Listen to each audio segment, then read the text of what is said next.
So when you look at discourse, whether it's political or even looking at personality types, people will use what's called example.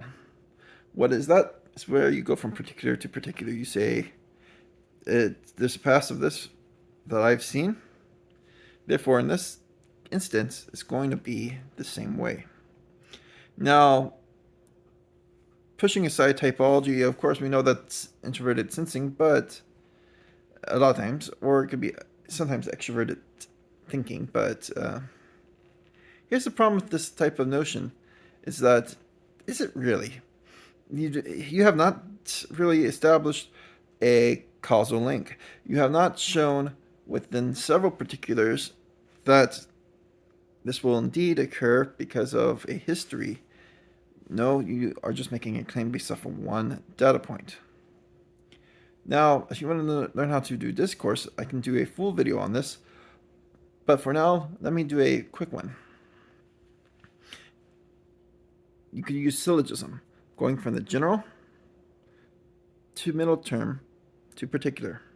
Middle term, by the way, is the proof, the necessary element within a proposition, well, not proposition, within a argument, a necessary proposition.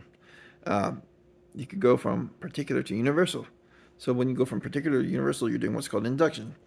You take this particular, you add evidence to it, then you stop at what seems to be universal from the pattern.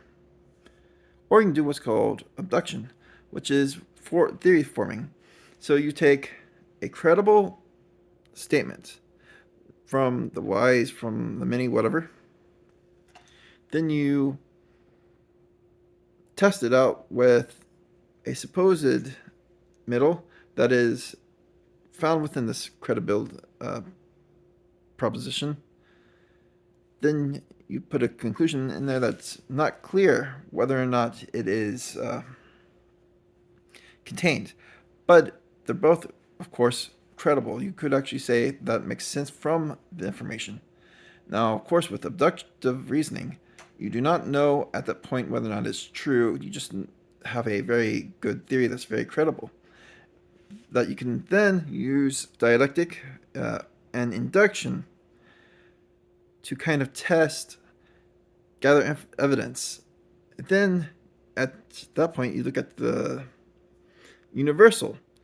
Then you put the necessary middle term, which will then reduce it down to a necessary thing. That's how you know a fact.